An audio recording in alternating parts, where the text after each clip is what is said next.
I think sizing is one of the most important visits you have, and for me, I dedicate a whole visit to it because I think that that is one of the most important things that you need to do so you can understand what the patient is looking for. Because as women, our view of what is sexy and what's going to fill out our clothes and what is going to meet with our lifestyle, are we athletes?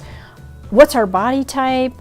Do we want to be very voluptuous? Do we want to be very modest? All those things are different for each person. And as a woman, I appreciate everyone. And so it's not really about what I want for you. It's about what you want for you and what's going to be the best choice for you.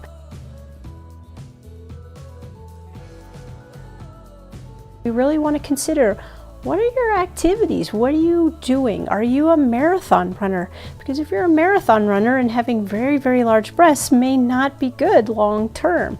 Do you want to have the ability to be at the soccer game with your kids in a tank top and have nobody know that you've had breast augmentation? And yet turn around, go out with your significant other and be in a strapless dress and have a lot of cleavage and a lot of shape, but not be committed to that look? Or do you want that very full, voluptuous look all the time?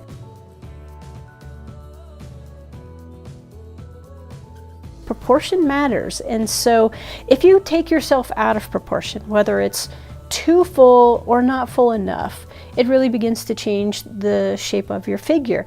And so trying to stay proportionate is really important.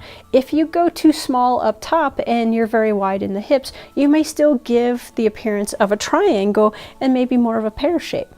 If you go very large up top, breast-wise, and you have very narrow hips, you're going to look very full, and sometimes may even give the impression of being top-heavy and maybe even just overall body-heavy, in which case you may not be it at all.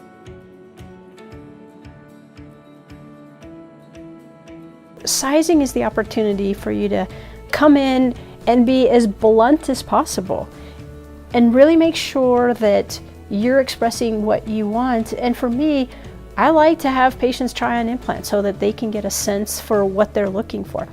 I typically will do it in a bra that's not padded, and then have them put on a very fitted tank top. So that will give them the sense of what this is going to look like if they're braless in a tank top or if they would be in a bathing suit, so that you can see from the front view and from the side view, because they do look different. And there's cases where people are looking in the mirror and they're like, wow, that's really big, but then they turn sideways like, wow, that's not as full as I thought. I think I do want more volume. And you really want to try and get this accurate, and it's really about what you want and what you like. And my role is to guide you to find implants that fit you, to give you the look that you're looking for, but also to help balance out some of these other areas, like, are you in proportion? Is this really what you want? You are a runner. Are you going to be okay with this? You are a bodybuilder. Is this going to give you the figure that you're looking for? All of these little details I think are really important to not overlook, and the sizing appointment is the place to really drill that down.